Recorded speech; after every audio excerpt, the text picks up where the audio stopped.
Spawn On Me is the premier podcast spotlighting people of color. Every week, we talk news, what we've been playing, and tell you who's invited to the cookout. Our show is all about talking about gaming through a prism of blackness, because we are the culture. Welcome to Chicago, y'all. Yo, what up, everybody? This is the Spawn On Me podcast with Khalif Adams. I'm your host, Khalif Adams. What the deal be? So I tell you on the tippy tie, I hope you're having a wonderful, amazing Saturday. I hope you're having a fantastic week. Hope you're having a wonderful time with your friends and family. I hope you are washing your hands and washing your butt, making sure that you are keeping yourself safe out here in these streets so that we can fight the mean bastard of a disease called COVID.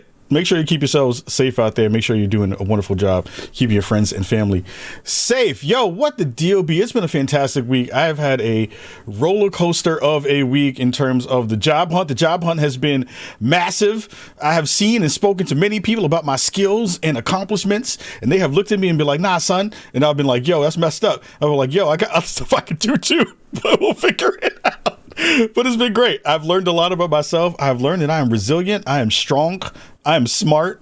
I feel like one of those movies where you get that one really, really old black person to come up to you in the corner and be like, baby, you know you got things you can do.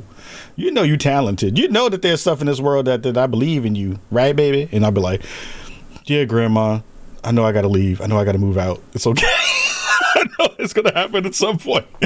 But that being said, the world of game day has been fantastic this week. I think it's really pulled itself together into a fantastic conversation. And, one of the things that brings me the most joy about doing the Spawn On Me is when I get to find and collab and connect with people who I've loved their work for a very long time. It's always been a pleasure to be able to know our guests here on the show this week, who I have been huge fans of for a very long time. One of my first dope gaming t-shirts ever came from these brothers and this crew. We're going to talk to you and talk with the amazing team from the Iron Lords podcast, Lord Cognito, Lord Addict, Lord King, and Lord Sovereign. Yo, what the deal be, my brothers? How are you doing? Welcome to Chicago. The Realm and Chicago are now one. What's good, fam? How y'all doing? What's going on? We in the realm of Chicago. Here come the Lords. The Lords of the underground flow you came with. We had to do it for the promo, fam. We had to do it for the promo. I had to make sure the show was feeling good and welcome in space. We got Lord Cog, we have Lord King, we have Lord Sovereign. Lord Addict is rolling through in a second, getting some of his AV stuff together in the background. But I got to say, first of all, thank you all for being on the show. Thank you all for coming through.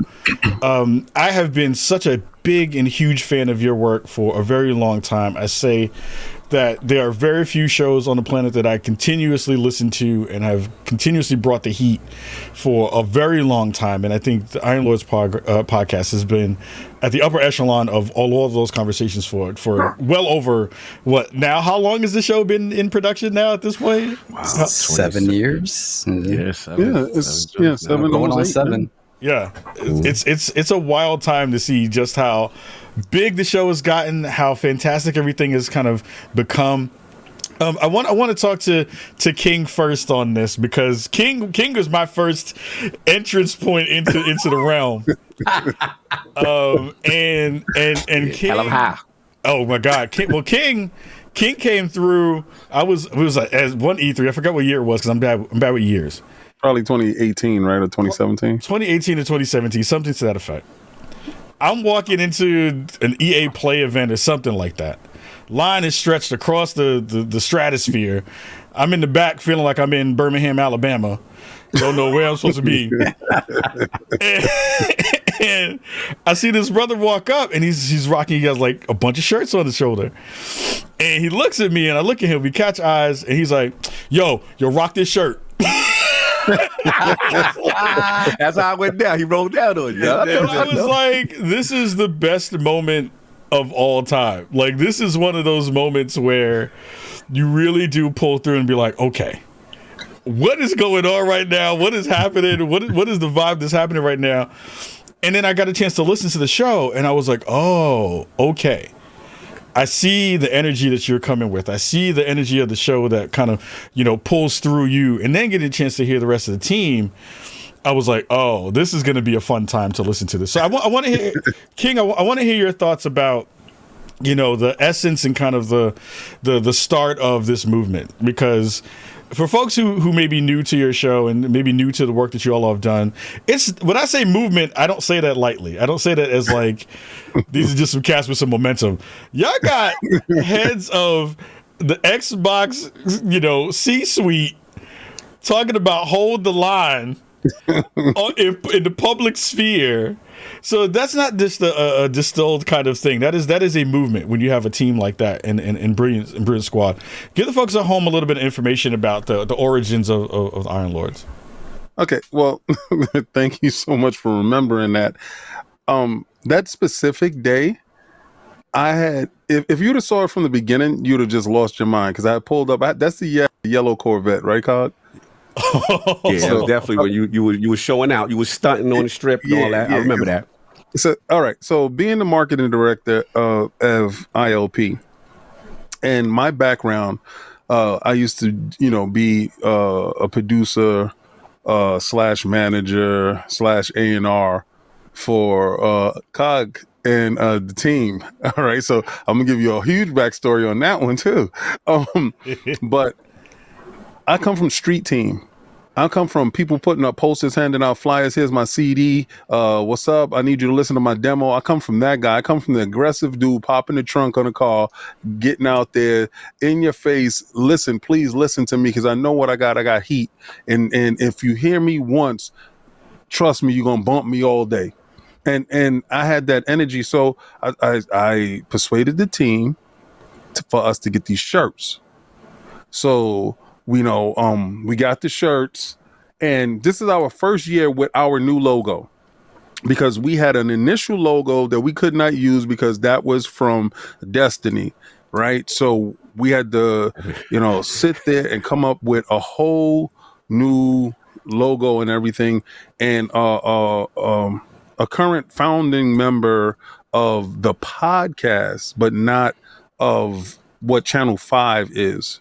Right, so it's two separate entities, but they fused into one. Actually, three, because Dizzy is definitely part of this as well. So it's like three different entities that is fused into one, right?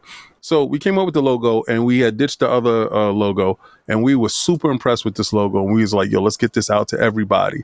But this came out of our pocket. We're making $0.00 here. So we, the shirts came up to like 2,500 and some change, and we all put, yeah. So, and me trying to pitch this to them is not going over well, all right? Because I told them we're going to hand out the shirts. Mm-hmm. So we're going to take 2,500 and go straight to the air. Mm-hmm. They reluctantly. But I am so pleased and happy that they all agreed and trust in what I was trying to do. Rented a Corvette out there. I parked in the middle of the street. Yes. My level of I belong here, and you will see me, was on 1,000. My New York swag, you would have thought I had black Air Force Ones the way I hopped out that car. Hopped out the car, I went to the back of the line, and I handed out the shirts. What size are you? Here you go. Let's get this shirts. Iron Lords Podcast, Sunday, 1 p.m. 11 a.m. And I gave them a raffle ticket and a business card. And if you tuned in, we read off the raffle ticket, and you won a prize. So this is the hook. You got a ticket. You want to show up. You got free merch. So this guy got to be my friend, right? So went to everybody. So people was like, yo, but we're going to have to get to the back of the line. Now, when I hopped out, I told security, watch my car.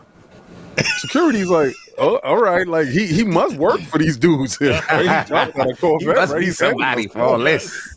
So after I finished, I walked to the front of the line and went right inside. And came back out. Security was there. I hit him with some bucks.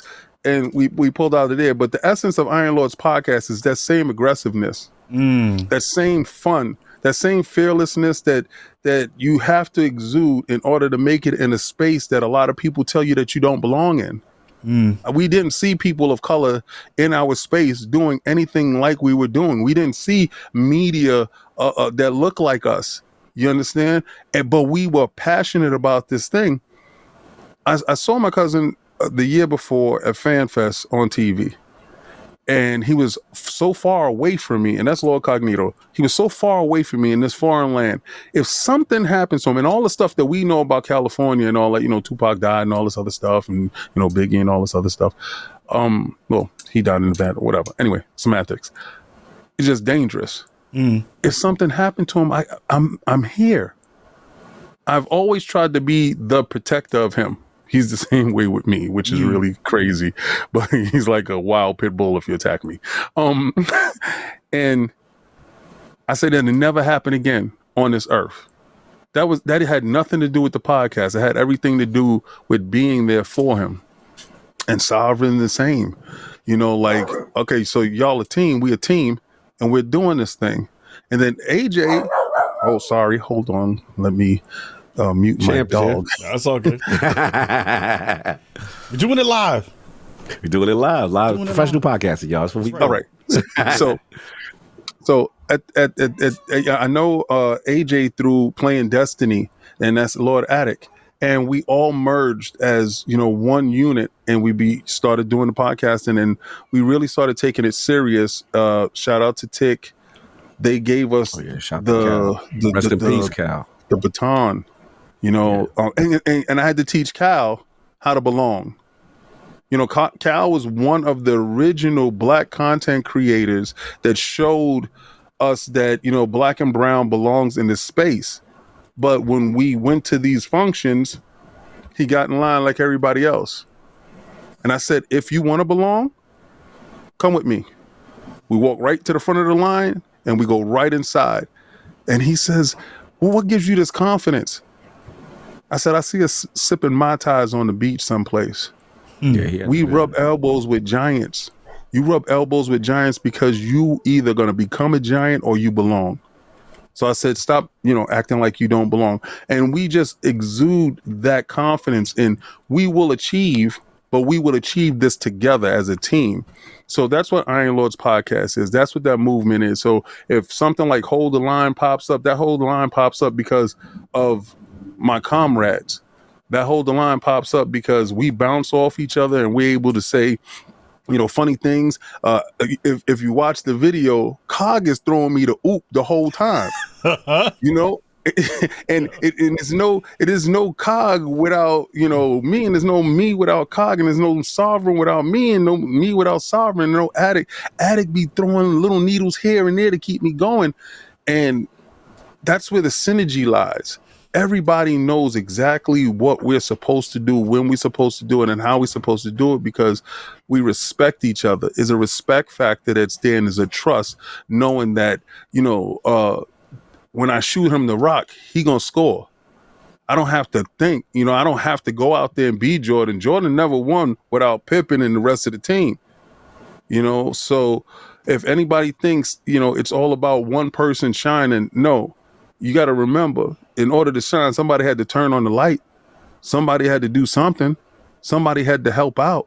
So it's not a one-man show, and it's definitely not me first attitude. It's always, what can I do with my brothers and how I can help my brothers. So we extend that to the community. If you look at our chat exudes respect and camaraderie. So that's Iron Lords podcast in a nutshell. It's like watching the Warriors ball movement. It's like seeing everyone run the court and know exactly where they need to be, and if they don't have the shot, they kick it. And if they don't have the shot, they kick it. But everybody's in their spot, which is so beautiful to see, because I think, let's be really honest about the current land podcast, the current podcasting, current content creator space. There are a lot of people who just hit the on live button and just go, and it's sloppy.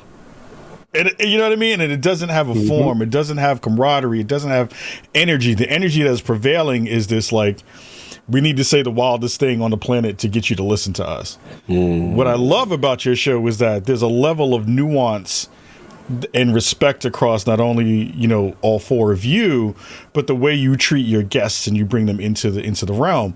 That's always impressed me in a really beautiful way. And I think that that's one of those things that I think is just so cool to continue to see. Cog, I want to talk to you about, you know, because it is, as King has talked about, the kind of dishing the rock to everybody. When folks are welcomed into the realm, you are leading that part of the equation. You are setting the table for the stream, for the show, for that kind of stuff. You know, a lot of the folks who are doing this work, this isn't our trained profession. We weren't the folks who were like coming into this to be like, I'm a professional podcaster doing this thing. Listen to my podcast voice, do this thing. None of us are trained to do that. Some of us have had, you know, periphery stuff that we've done in that space. You know, I want to hear your thoughts about, like, what is it like to continue to set a good table for your team and for the conversations that you wind up delving into every week? That's a great question, Kyle. I think for me, it comes from, and Solve relate, it comes from, you know, the house and Mama Cog and allowing her to allow me to have like 12 to 14 rambunctious kids for the South Bronx all up in my apartment, because the fight was, you know, hey, when I was going through my rebellious stage, it was like, hey, you don't like when you don't know where I'm at and I'm on the street, or I'm running with King, or I'm over this one Solve's house, I'm over. You don't like that. But you know where I am and we're playing video games. Let me have this. This was the fight, you know, strong black mother and, you know, very religious. And it was a battle. But, you know, how I won her over is like, you know what I'm doing. Even if we're making noise, we got 4 TVs playing Halo, you know what I'm doing. You know, kind of thing. And that was the sex rate. And Solve's, you know, Mama Solve would call Mama Cog and be like, you over there? Okay, cool. Everybody knew. So it was like the check-in. All right, they over there. You know, we'll let the rambunctiousness slide, because at least we know what they're doing. So, yeah, back to that. So for me, I've always been a hoster, an entertainer, have people come through, make sure everybody's good. You know, whatever you got going on through the week, anything going on, forget that. We're going to have some fun today. We got the Tekken tournament. We got the wrestling. We got, you know what I'm saying? Like, we're going to have fun. Like, whatever the problems is, don't worry about Cog's house come through. And it was the Saturday. It was always about the Saturday to uphold that, right? That camaraderie as brothers. So, you know, just transitioning now to your question, which is kind of like, for me, it's always like, you want to make someone feel good. If King brings somebody through, Saul brings, you want to make the new person feel like, yo, you cool, you the homie just like us, and that's what it is. I think for me, it kind of comes from, you know, the sports. You know, we grew up during the Bulls era, and now, you know what I'm saying? Like introducing, like Saul, no, we do the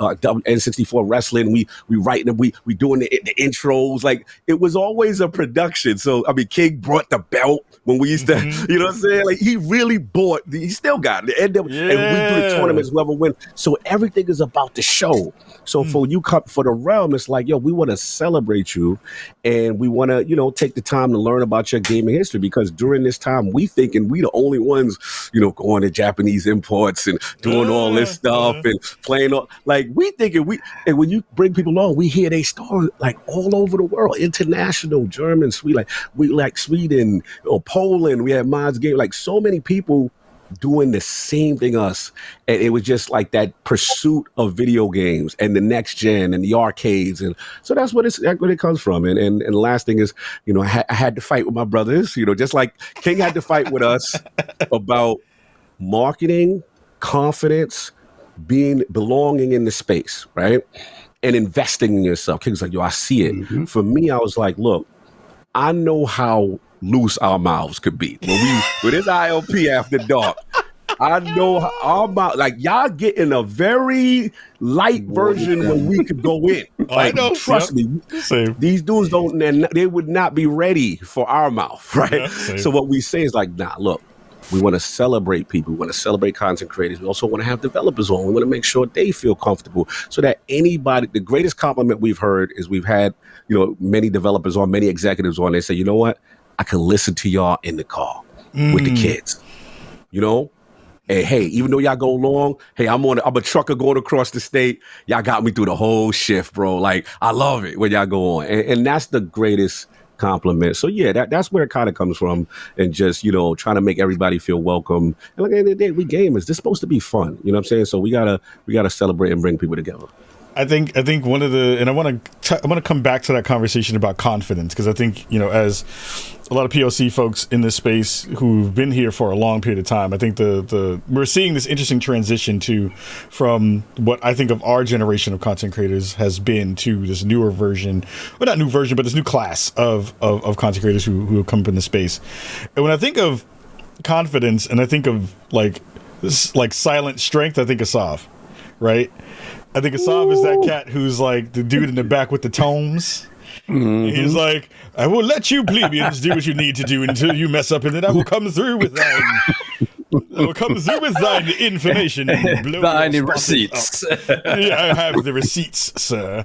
Sav, I want to talk to you about the position you play, because I think, besides, you know, kind of helping with the financials of the show and all those layers, I think the thing you bring to the show that I think is really important and beautiful as a balance for what this dope stew has become is you bring in this really fantastic, just like level-headed energy that comes in and is like, all right, y'all. I know y'all got these thoughts that's happening right now, but let's keep this on track. Let's get this into the crux of what that thing is. How does that kind of feel for you? Does that feel like I think there's a part of every team that's like, this is my position. Mm-hmm. How do you find your position in an ensemble cast that feels good for you and feels consistent? I think ultimately for me, it was about just acknowledging sort of the position I've always played within the group, right? Yeah.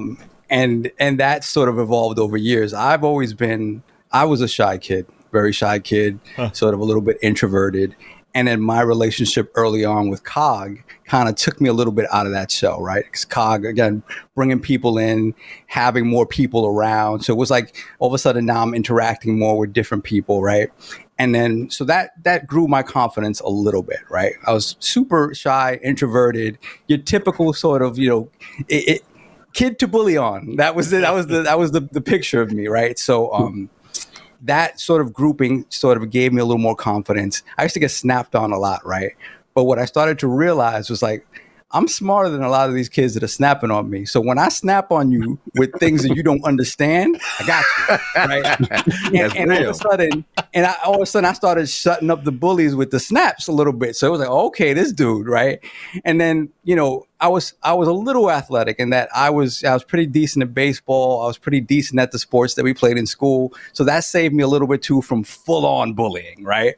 So that was that level of confidence. And then we had, when King came into the fray, King, again, exudes a whole different level of confidence that if you don't rock with him, you're going to fall behind, and you're going to find that if you don't see what he's trying to do, you're going to start resenting him, be angry at him because you can't be at that level. So you have to step up your game.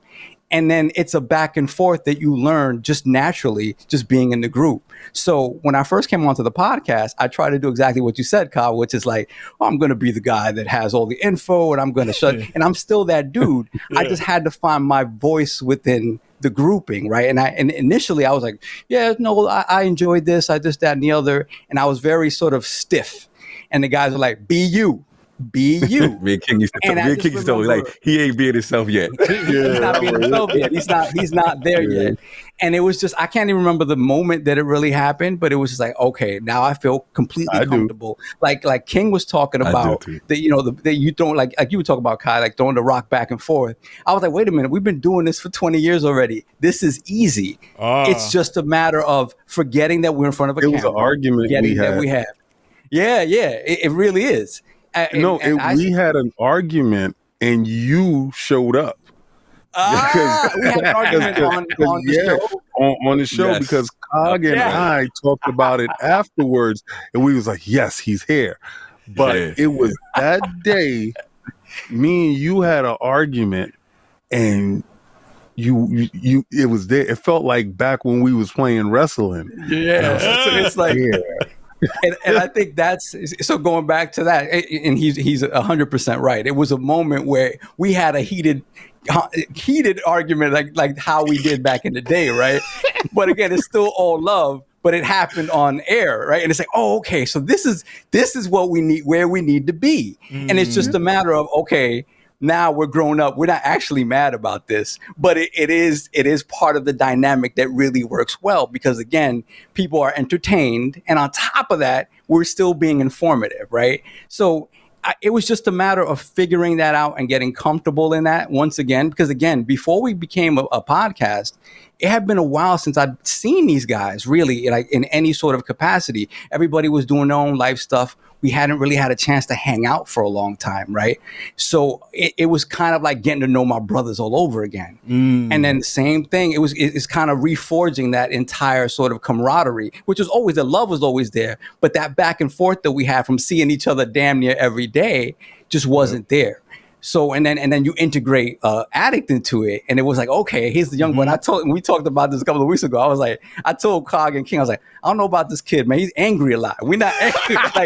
we like to beef. Yeah, we like to beef. You know what I'm saying? But it's playful because we're past that point in our lives, right? And Addict's a little bit younger than us. I was like, he's really mad at stuff sometimes in a way that we aren't. And it was just a matter of, and we'll talk about it in a second, but reining that in a little bit, and him being sort of, we made Addict a little older. We aged him up a little bit, right? Being in our group. That's one of them he's heavily resistant. Yeah, exactly. Yeah, exactly. Nah, I just don't have the energy to keep fighting over it. So that's it, really. It was just a matter of just getting back together and finding that groove again, and knowing that works. Like, I know I'm not Cog, I'm not King, I'm not Addict. I fall in that thing where I could be a foil for any one of them. I could be a foil for Cog, King, Addict. And the best times are when I'm a foil for Cog because he doesn't expect it. Yeah. And I'm like, and he expects me to be on his side. He's like, brother, not today. Right? So it works. It works beautifully. And then I kind of found my voice in the whole like super chat stuff. Yep. And the did he? And just and reading off like ads and stuff like that. You know, I've been listening to podcasts for a long time and radio for a long time. I said, let me find my voice within this as well.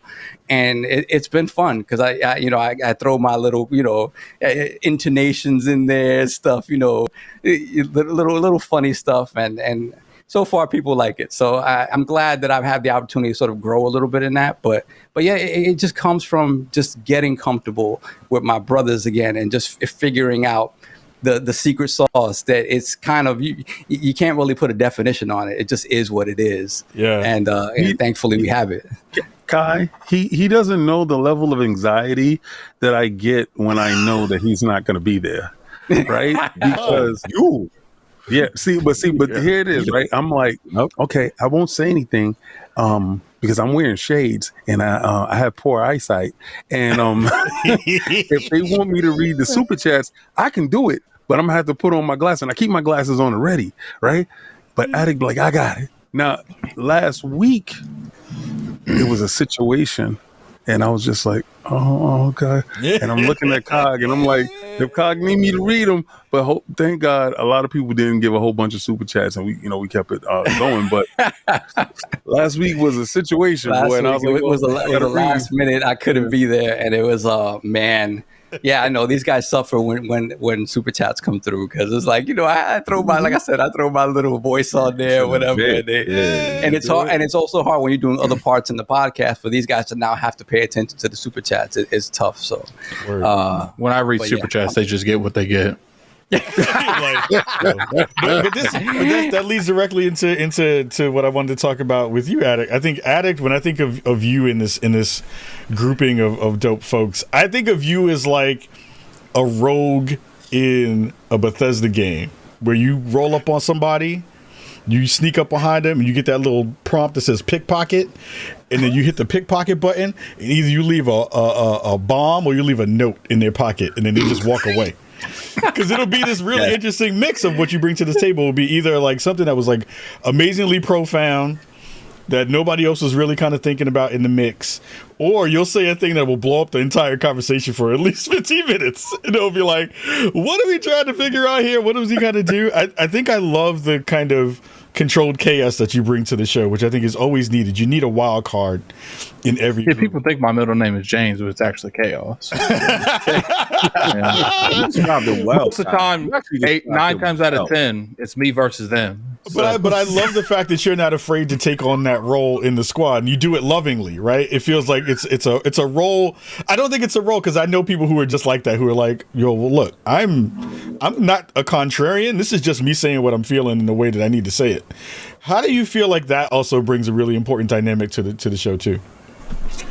I think it's just off of chemistry in general. I tend to sometimes even I could feel an extremely strong way about something, but okay, you know, everyone's agreeing. I do corporate cog in an evil way. I want to hear this. I mix the pot for no reason. Like, I don't care who's on what side. Like, if I feel like there's too much going on one side, I'm gonna be on the other side. And you know, and plus, you know, it leads to moments like, you know, me getting King's knees for the second time. So yeah. them bets, you know, knees, huh? What's funny is like a lot of the props and stuff that I'll get, or like I got a voice changer for a little bit. Like a lot of that is just to hyphen whatever King's doing. Like whatever King's doing. King sometimes will message me. He's like, okay, I'm gonna do something this week, and I know you're gonna want to interrupt, but don't. Like, to be fair, I only did that once. And usually he'll run by me the stuff that he has, because he has a ton of wonderful ideas. I'm still waiting for him to do this one idea.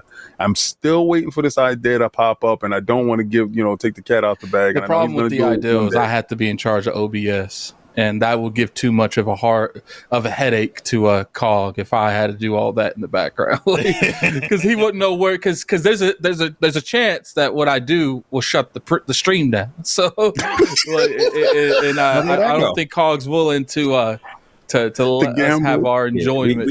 I like the integrity of the show. That's reasonable. Oh no, it would have kept the integrity. It would have just been really funny. Like, you leave those production people alone, Addict. You know how that go. I'm still doing it on my show though. That's reasonable. That's reasonable. I think that's also a part of the equation for the kind of IOP network that I think a lot of people kind of forget. It's not just Iron Lords podcast, but there's some splinter shows that are in the mix, and there's a heavy, focus on the Destiny community and a lot of different things that are in that space too. Like I hadn't been on the site in a long time, but I was like, oh wow, like there's a full slate of content here that's about movies, about entertainment, about games. Was that always a part of the equation as well, and kind of having Iron Lords kind of be the main thrust, or did that wind up kind of being a good problem to have when you were already kind of thinking about doing some of that stuff? Go ahead, Kay. Can I answer?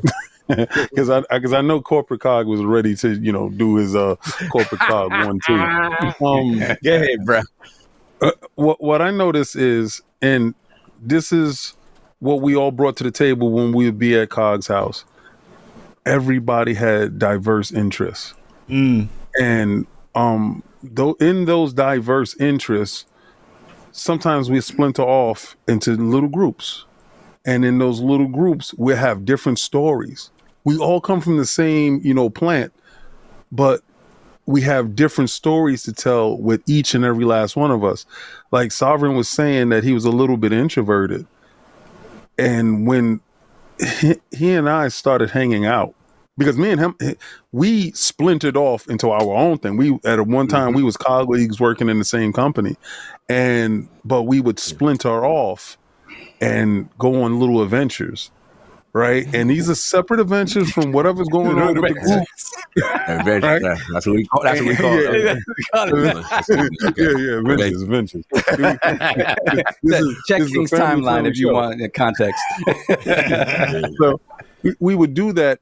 And in that essence, his confidence grew. I got a chance to see him separately from the group. And I'm older than him. So, when he came back, he's like, who's this old man with us, right? He literally said it. He did. I'm with you, King. We probably about the same age, so I'm with you. And he King's just so much taller than us too. So I was like, who? I mean, I was like Cog walking around with a bodyguard. What's going on here? I got the shooter. I got the family shooter. I can't front. When King rolled up on me, I was like, yo, I had my NYC, my boogie down jumped out for a hot second. I was like, yo, what's in this shirt? Anyway, that's why I like when King and Attic pull up, because they the tallest. You be like, we're big. So Kai could tell you, I forget how big I am. Like I forget, like because I always want to be, one-on-one. But again, at the same time, the group does this, so I'll let Cog go into that. But I just wanted we individually have little things. So when we started doing things with the website, it started to be, what can I bring? What can he bring? What can they bring to this space? And I think Sovereign brings to the podcast the space of, and I'm trying to pitch him on something else, literally pitch him on something else. His linguistics. He is the most well-spoken guy I know. And I trust him reading anything in this world and in its proper tongue. Right. And he does this flawlessly because, he went to school for this. So I can see the education being well used there. Myself and Attic and I, we tend to fumble things. But Combat Talk came from Cog and I watching fights. We will exclude the team because if they didn't chip in and pay, nobody can come in the house. It was a big fight. You want to sleep for the night until this fight is over. The guy ain't chip in for the pay-per-view? Okay, well, y'all gonna be out till it's over. We had fights over that. People, my mom was like, why are there kids on the stoop? And this lady contribute. When it's over, they would come back in. That was early combat. One time I was watching, I think it was a Brock Lesnar fight when he lost his belt. And it was UFC. I remember I was at my friend Tyler's house, and I don't like his sister at all. And I remember I just got paid, so I'm sitting in the room, and she was there for some reason because she was dating time. And putting her mouth, I was like, Tyler, I'll give you $20. You kick her out right now. And he looks at me, he looks at her, he looks back at me, he looks back at her. And she's like, Tyler, really? He's like, can you beat 20? Wow. And I looked at her after she's like, well, I don't know if I can beat 20. I just got paid. I can go up quite a bit higher. You might as well just leave. Yeah, she left. Oh gosh. Wow. So, combat talk comes from that. That's the grenade that you was talking about. That was the grenade right there. And then King of the Statues, I'm a huge comic book head. Cog and I would sit there for hours reading books, just him and I back to back, reading books, and passing them back. Yo, look at this scene, and talking about comics. And that's what I want to bring to that space. I want to contribute because I know how much Attic contributes to the site. I know how much Cog contributes. I know how much Sovereign contributes. And I got to show my worth. I got to contribute to the podcast, and I got to contribute to the brand in a meaningful way that is an impact, because these guys impact me daily. So I see their work ethic. So if some people don't get a chance to see Attic's work ethic, is because it's so flawless. It's just seamless. You don't need to know how certain things work just to know, like you buy batteries, right? You are not a physicist, right? You just buy them and they work. Well, he's the battery maker, right? So he's that integral piece. And Cog, people don't know, he's doing 3 shows a week. He's working full time. And he has to craft intros. He has to do research. He gets obscure research on people that even the guy or the girl that's on the show is like, what? How'd you find that out? Mm-hmm. So it's these levels of things, and the book balancing from Solve, like it's such a high level that you must perform at a high level. You must raise your game. So when you know what your wheelhouse is, we do R&R with the Lords. We do entertainment and movies and stuff like that. Is because we're built of many different facets, and those many different facets are meant to shine and show the light on all of us. So that's why those tabs are there. I appreciate that because it is a hard thing to do. Like, I think a lot of folks don't understand how hard it is to run not only one show but multiple shows and still fill out a content slate for a whole website. I tried it, I sucked at it, and it was hard because that joint is not easy. And if you don't have a team, it is even harder to be able to get that thing accomplished. I want to pivot to a conversation about the industry right now, because I think the thing I love about y'all is that you can have conversations with everybody up and down the stack, right? It's a professionalism conversation. It's a conversation not only about the way you all rock, but the way that people perceive your show and the people who are on it, which I think is really important. How hard has it been for now you in your 7th, almost 8th year of doing this work to continue to stay above the fray? Because I think one of the biggest conversations that I see right now is you can either do this one of two ways. And this is the content creation conversation is you can be really, really negative and just hit for the clicks and do all the wild conversations that you want. Or you can be reasonable and nuanced, and that will potentially hurt your numbers and potentially hurt your growth. Your show is very, very competent in getting that conversation in a good spot while talking specifically and having, King be a person who's very much like, yo, I'm gonna put my green on, we going, you know what I mean, and have that energy. And see, right, like at the Xbox chain, right? There are very few shows that can have that layer of conversation and not feel like it's delving into fanboyism. How have you stayed out of that pit? Have you stayed out of that trap? Because that's a really hard thing to do when you can see specific shows are doing that kind of content and going for it, and they get millions of views and millions of hits. How have you stayed out of those conversations? Cog, I'm going to go to you, and I want to go to Addict right after that. Yeah, I'm glad you picked that order, because that's what I was going to defer to as well. No, look, it's difficult, and the first thing me and Addict, I want to give him his flowers, because again, we're older, we don't know about content creation. We're in Xbox Live party chats. Attic is breaking it down like, hey, we should do a podcast, right? And I was resistant at first. I'm like, oh, it's a young man's game. What they want to hear us for, that kind of stuff.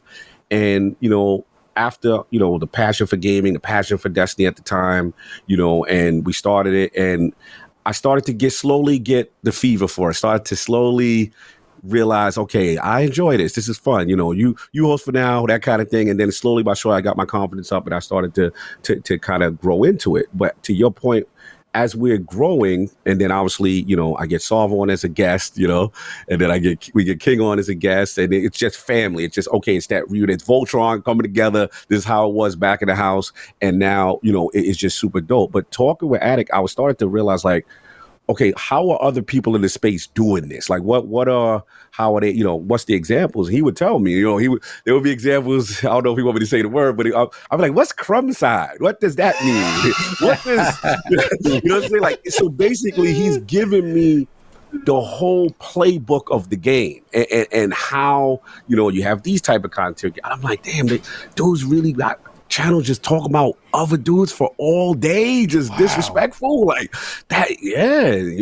So it's like I had to learn the history of the YouTube console space, and I'm just sitting there like Indian style at the campfire, listening to Addict, listening to Shout to Anchorman. He's another one that kind of gave us a playbook of how it was, and almost like first generation, second generation, third, and where you guys fall in, right? And then I think for us to answer your question specifically, I look at it as balance.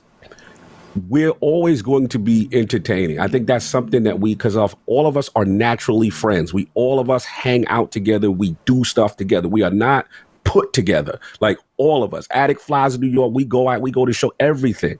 So that part's always going to be there. But I always feel in this discussion we have with Addict, like, so this is an important conversation. They need to know about this development, because sometimes gamers, we think we know how things work, but we really don't. We really don't.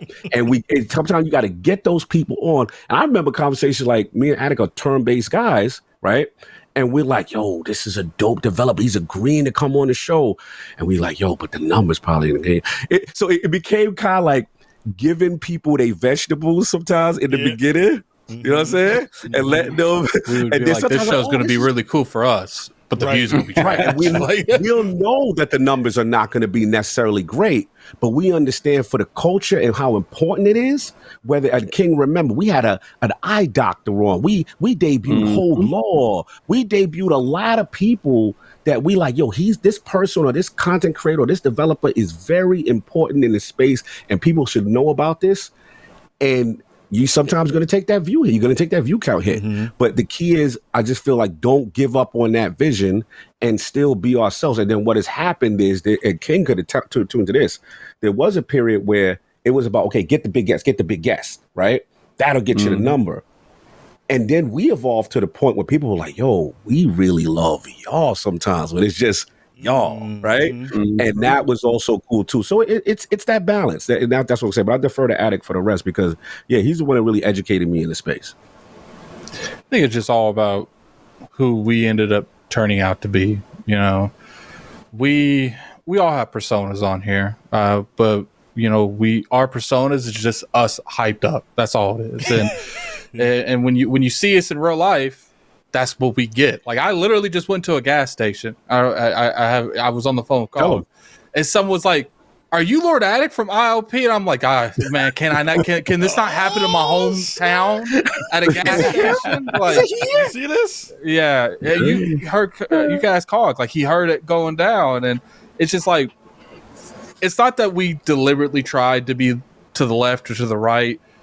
We were just ourselves, and so happened. The only thing I will say that we altered is Cog wanting not to cuss. I think that's the only thing that we officially altered. But for the most part, King act just like King do in Xbox Live parties on the Xbox. Saul's never an Xbox Live party, so I can't attest to that. He might be different.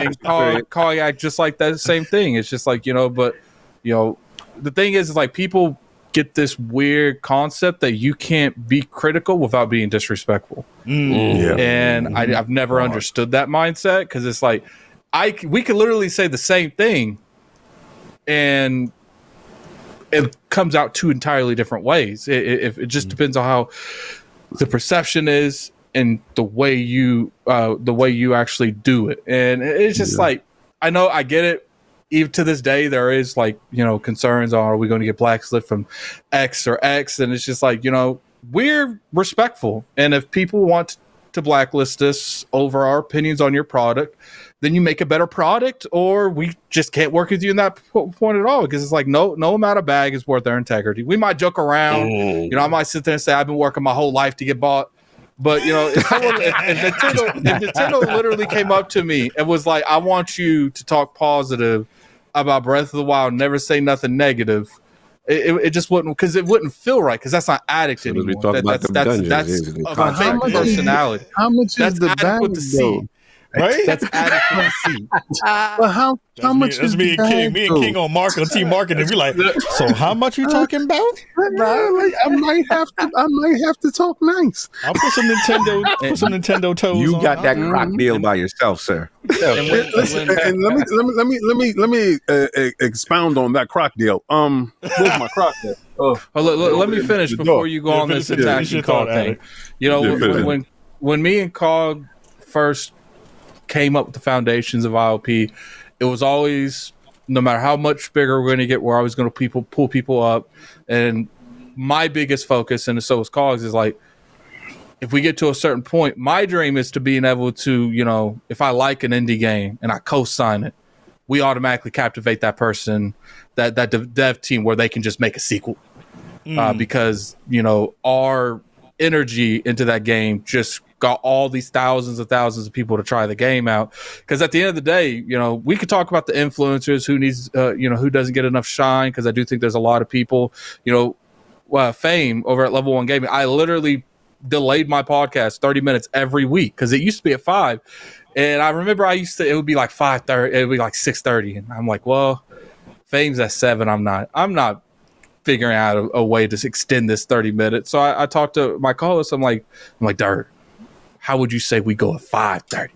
That way, I'm ending when Fame starts, so I could just send the people over to him. And so, that's what it is. It's, I don't like this concept that people feel like you have to push someone down for someone. It's like equivalent to like you drowning and you have to drown the person trying to help you. Like, it's just like we could all shine. Like, how and if you look at it from the concept, how often got reviewers?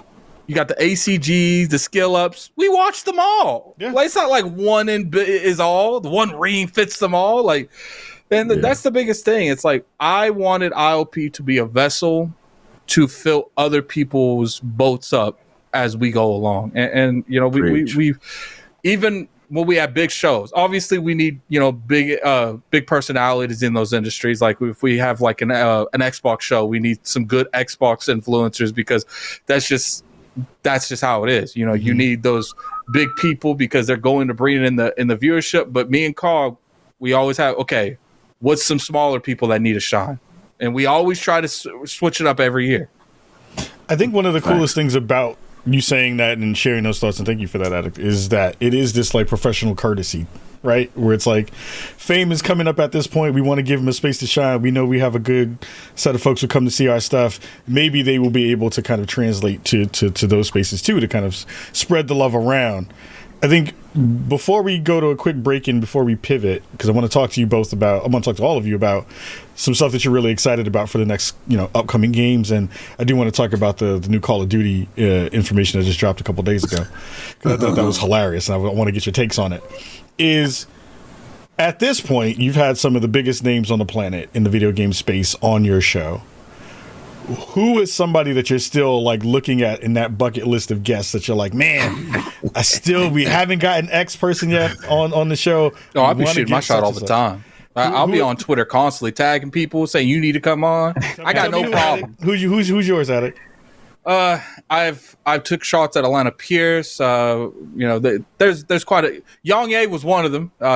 He finally, we got him. That was great. What's the dude called that always makes the funny skits that I always be trying to get and he just don't the Mighty Keith. Yeah, I'd be trying to get him. I got a whole list. I literally got a list. Like I got a list of people, and I got dates on the list. It's like a calendar when I'm a harass people.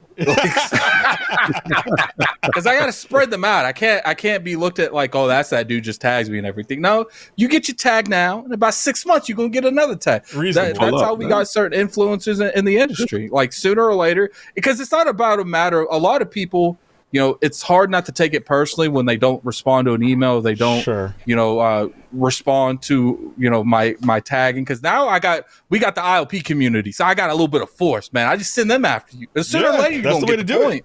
But you know, it's just one of those things where it's like it's not a matter of, you know, they're not ignoring you. They don't know who you are, and some of these bigger people, that 20 plus notifications on every time they refresh. So it's just like, you know, sooner or later you'll get me. Sooner or later you'll see me. And then I have this thing. I have the Facebook mentality now. Okay, you won't come on our show. I'm gonna get your friends. Now you got this is Goon. This is Goon talk. Goon tactics. Sav, I want to hear you. He's been around us too much. Goon tactics. Yeah. Who are some folks you want, Sav, on the show? So for me, like I let these guys really go crazy when it comes to like a lot of times we'll, you know, in the middle of the week to be like, this is such and such person coming. I'm like, oh damn. Sometimes Saul and King find out who's coming on the show literally the day of the show. The day before, whatever. So I don't really, because I'm not really in the spaces like that to really know who's popping like that. So for me, it would be sort of things that apply specifically to my sort of interests or just old school stuff. So for me, I would love to have like old school Sega heads on, like Sega. You know, I'm a big fan of like Sega Lord X's sort of YouTube channel. The Sega guys.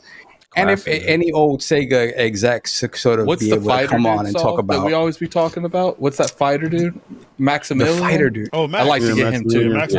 Yeah, he's dope people. Yeah. So stuff like that. Like for me though, like, you know, obviously these guys are always in those conversations. Sorry, I gotta put my fire alarm in. No, you good. Bring in the execs on. Exactly. We don't want to see you burning up on the show. I don't want to see that. He had his PlayStation on. Oh, no. Oh man. Oh, here we go. Oh, here we go. He told you to be on your best behavior, King. The thoughts I'm and just opinion saying. of Lord King are not representative Not of the reflective entire of the other members of our Lord It's podcast. represented by me, though. It's the new LeBron skins that go on the side of the new PlayStation. Just Yeah, well, I mean, he deserves to be on a PlayStation. He hasn't won in a while. Hello. Oh, sweet Jesus, Lord. Yes, thank you. and King came with sound effects. I love making my job easy. That's beautiful. King, who's somebody? Because you've been in the game for a long time. We've been in the game probably around the same amount of time at this point. Yeah, who's your bucket list, folks? My thing is multifaceted. From a comic book standpoint, it would be Rob Liefeld. Ooh. Yeah. And I'm real cool with Todd McFarlane. I would like to have him on. So every time I see Todd out in the street or whatever, we chop it up for hours. So it will be to have Todd McFarlane on, because fundamentally, if people know it or not, comic books, music, all that stuff formulates how our favorite medium and genre is used. Without, artists, you can't get these wonderful cover arts and stuff like that were selling books, because, when they did Maximum Carnage for Spider-Man, a lot of this stuff, they take leads from these artists, in Marvel Comics. So I would definitely love to have Todd McFarlane or Rob Liefeld on, one of the two. I definitely would love to have Mike Tyson or Evander Holyfield on. He's not even doing what we're supposed to be doing. You know what he's doing right now. Yeah, combat talk. Just to broaden those horizons, to have those conversations. And as far as the show goes, gaming, as far as video games go, I mean, listen, I just explained how this whole time. I love how he dancing. He dancing, y'all. I know what he's doing though, but He's looking at our Google thing, finding out who we went on, so he can say that too. No. It's one individual I need to have a conversation with. That's Reggie Fils-Aimé. I need to have that conversation with him. I would actually like that conversation. Yeah, same. I need to have a conversation with Sean Layden. That's who we need on. Okay. No, I need to have a conversation with Sean Layden. And the conversation I will have with Phil is a whole lot different. Oh, right. Yeah, because that conversation with Phil will just be an extension of the conversations I have with him every time I go to E3. Yep. So it's not like I don't have a chance to have an avenue to have a conversation. But the other two, I need to have a conversation with Sean Layden, because I think he was unjustly, unceremoniously, taken out of a situation. And I just want to have that conversation. And, and Reggie, I have a theory. And Reggie, he's so Bronx that Reggie will answer the question honestly. Yep. And I need to have that on air. I don't want to ask him this. I don't want to shoot. We saw Reggie. I don't want to shoot my shot in the street and ask him this question. I need to have this question on air, because I need to let the world know I'm not crazy and I'm right. So those are the three guys, Phil, Sean, and Reggie, and those were the guys that really fundamentally formed some form of gaming for me. Nintendo, Sony, and Microsoft. I love it. Before we hit our break, Cog, end us out with your bucket list, folks, and then Attic, we'll come to you real fast to finish up your thought. Yeah, great stuff. I'm sorry, King. I was interrupted and harassing you. I know what you wanted. Yeah, I'm like, what? I'm waiting for Phil Dominus. I'm waiting for all the titles and the names. I was waiting for, but salute. We got to say, we definitely have to include Phil. He's definitely, during his tenure at Xbox and how he's, transformed the narrative as far as making them relevant at the gaming table is something. There's a lot of questions we would love to ask. Obviously, we've all met him before. It's not that we haven't met him, but to have that interview in the realm and give him the royal treatment would be dope. For me, Sav alluded to, before, Phil King has donned him, right? But for me, was always Peter Moore. Peter Moore and the Sega and the Dreamcast. And as being a Sega kid, I was like an orphan, and Xbox was the familiar home that looked, like, oh, okay, I could live here. They got kids like me. You know what I'm saying?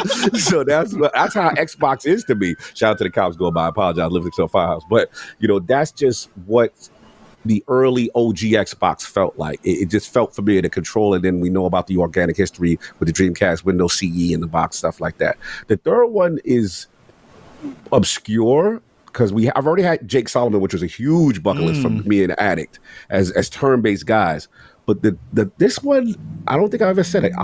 If you're listening, anyone knows where he is, Matt Teague from High Moon Studios, who did the War of Cybertron, Fall of Cybertron games, true G1 with canon going to Earth and the Cybertron. Those games are near and dear to me, especially with the ABK deal now about to close. The hope is we could get those into, relisted into the either Game Pass or in the Xbox storefront. And this guy was such a G1 guy that gets it, that Saturday morning at after school, he was the guy like us, the Transformers, he was watching them episodes. That, no disrespect, Michael Bay, but that's the Transformers I relate to. No disrespect, Michael Bay. But, this is what we want to see. So, Matt Teague, someone knows where he is. Cog is one of the biggest fans, would love to know what's going on, and just his contribution to the game. I still think those games hold up to this day. Yeah. Attic, I know you had one last thing to jump in there with before we... I don't know, we're talking about industry people. I don't know why, but I would probably have the very few people in the industry. I would have a fanboy tag. I'm not going to even try to pronounce his name because I'm going to butcher it. Is the creator of Final Fantasy. I think I would literally lose my marbles, like officially gone. That would be fire. That'd be fire. I love those answers. Again, it's we share a lot of the same bucket list in terms of folks who we were dying to get on the show. Phil and Reggie. I'm going to talk about the BX real bad about Reggie because I salute to you, Kyle. You had the queen, Sarah Bond. You had the queen. I mean, yeah, we got to get Sarah back on the show. Sarah's just an amazing human being, and get a chance to talk to her early on in her ascendancy. Was pretty dope to be able to do that. Definitely smart man. That was me rolling up on Sarah at E3 being like, "Oh my God, you black, I'm black, we black." What if the Twin Towers activate? Yo, it was for real. It was literally that. It was the year that she came out for the first time on stage and did her thing. And I literally rolled up. I went to the Sony after party thing, and we were they have parties. They had them. I love King so much. Past tense. It is past tense now. But we were in that space, and she was walking through the hall, and I made a beeline to go tell her that I thought that she was brilliant and how much it meant for us to see her on stage. And ever since that day, we've been real dope and cool together. Nice. That's great. Before we take a quick break, we got our first super chat. Yo! Shout out to Let's Play with Each Other's Joysticks. $2 in. Mom. Sending in $2 talking about, is that my baby Solve? Hey, boo boo. I was like, all right, I appreciate it. Hey, Joystick. Hey, Joysticks. Yeah, I should not have said that. My apologies, Kyle. Hey. If y'all good-looking guys, handsome guys, bringing the riffraff into your chat. Oh man, we sharing the run with Chicago. Chicago sharing the run. We doing it together. We gonna figure it out. We're gonna take a super quick break, and that's minor compared to them in IOP. Take a super quick break, and we'll be right back to this. We're going to talk more with the dope team from the Iron Lords podcast about some games that they're excited for, and we want to talk about that new Snoop Dogg, Nicki Minaj drop in Call of Duty. We'll be back in about a minute or so. Check this out right about now.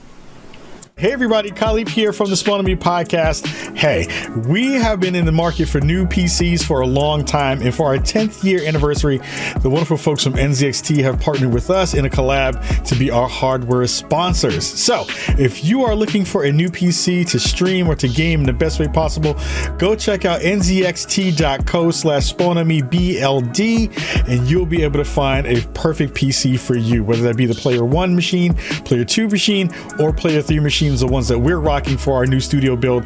They have everything you possibly could need for the best PC experience on the planet. Remember to go check out nzxt.co/spawnonmebld, and it will get you set up right. Much love and peace.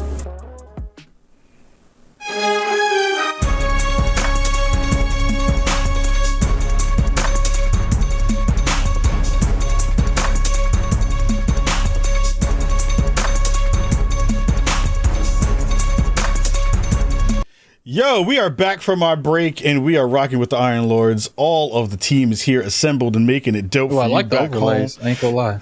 Oh, thank you very much. I did this in Photoshop last night. Thank you to Canva for not supporting this show. Shout out to Canva for not doing it. I like how you have the middle centered. It would have bothered me if you did. My Virgo brain would have been mad about that. We're here in the 411 talking about some of the news of the week, and the biggest news of the week is cousin Phil, Uncle Phil, brother Phil, now getting it done. That's really expensive. Yes, give it to me again, King. What is it? Phil Dominus Maximus Aurelius Spencer. First of his name. My God. Getting it done. Again, I think this has been an interesting time for Xbox. I think a lot of the conversation has been in this interesting layer of the scuttlebutt has been, well, Xbox is not getting it done. And now they kind of got this really good momentum off the FTC and CMA stuff kind of being folded under. And now it feels like one of the biggest plays that was in the mix for them that they had been talking about for a long time has been getting a foothold in Asia and in Japan specifically. And now they have gotten one of the biggest games on the planet in Final Fantasy, 14 online, coming to the Xbox. I'm curious, Addict, you're a big Final Fantasy fan. What are your thoughts about this finally getting done? Well, considering I thought a week ago this was impossible and this was never going to happen, I thought I would like Tetris before I would like this happening. But it's just it's insane, man. Because I was convinced we was going down the route that PlayStation was about to snatch up Square Enix, which oddly enough, as much as this gives me hope that this means we'll start seeing games like Octopath Traveler come to the platform, the second one, and maybe we'll see Final Fantasy Tactics, because I know that's a remake that's been rumored for a while.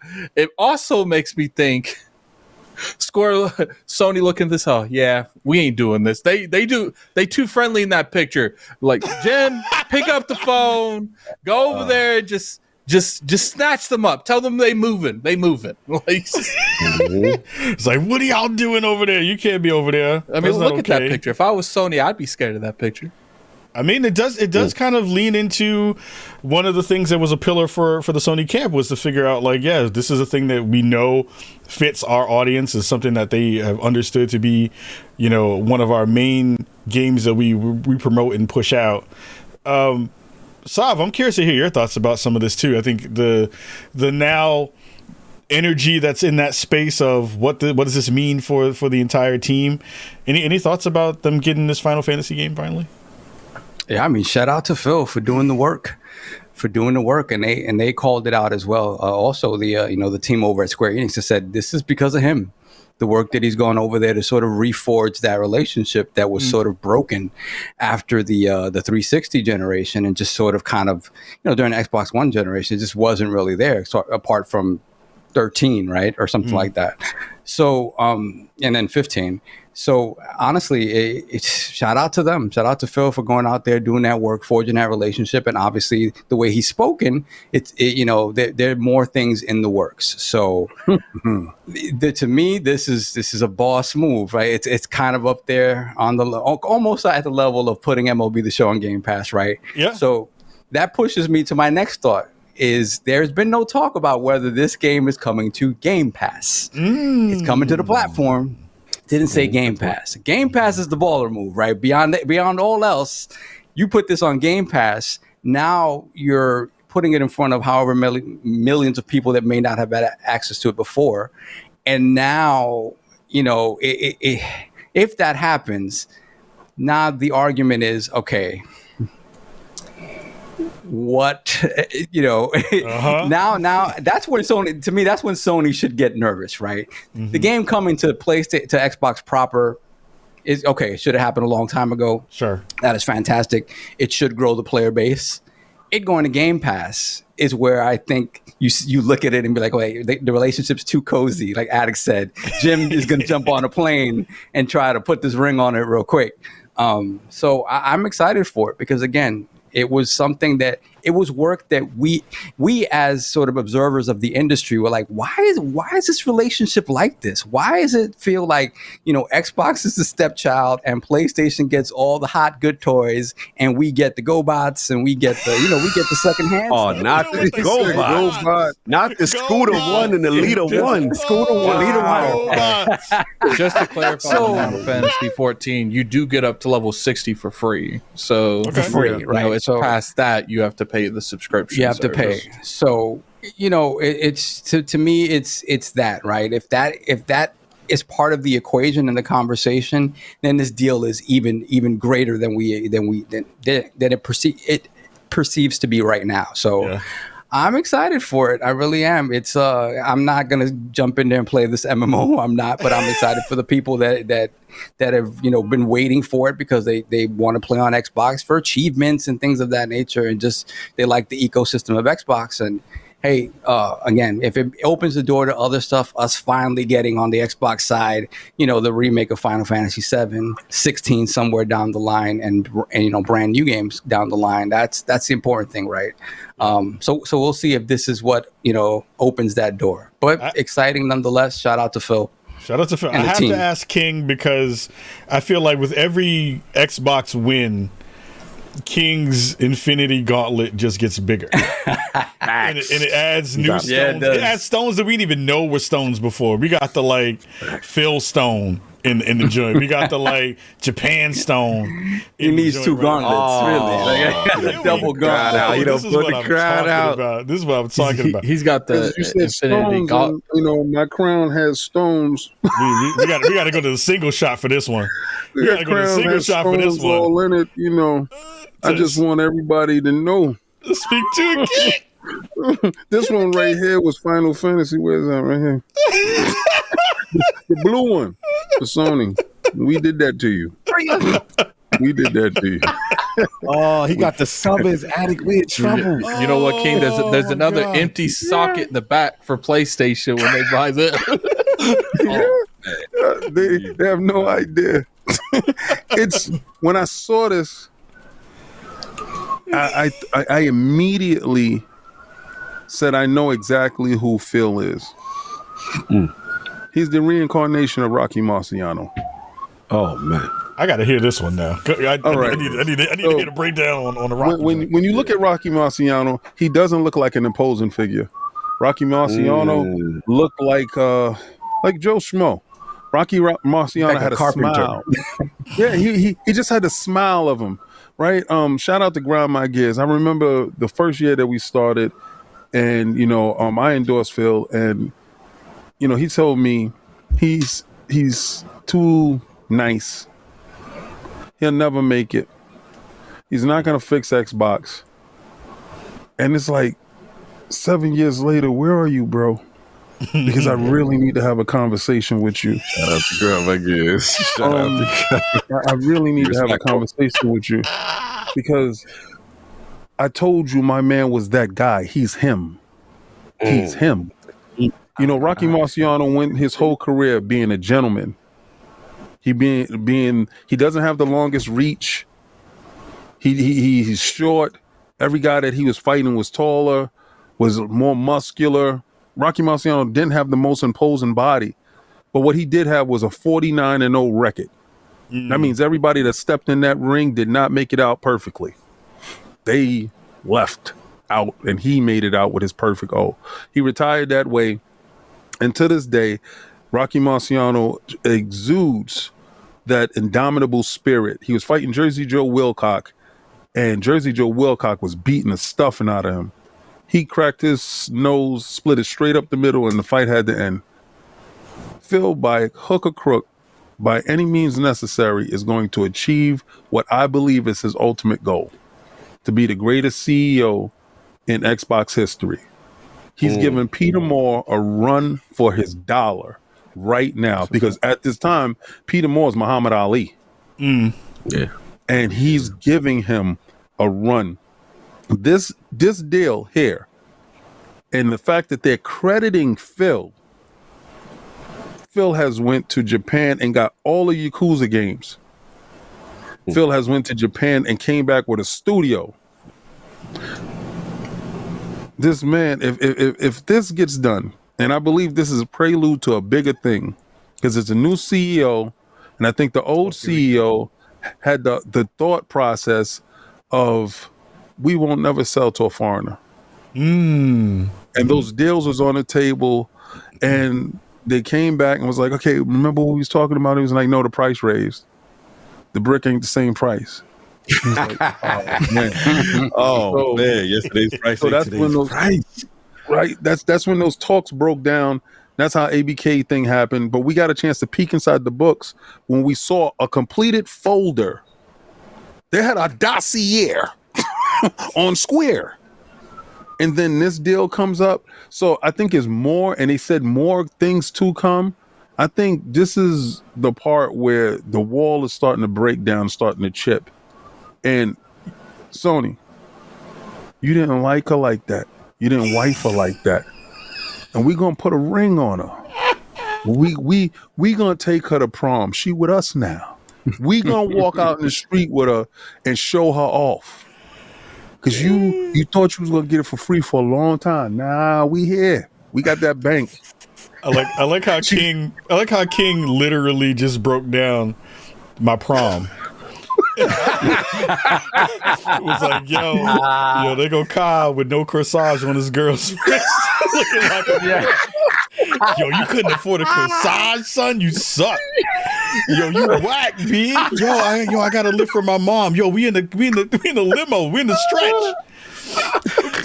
Before we go to Cog, because I want to go to Cog and hear his thoughts on that. Also, to all my melanin deficient brothers and sisters, you'll have to Google what a brick is. Cog, Cog, I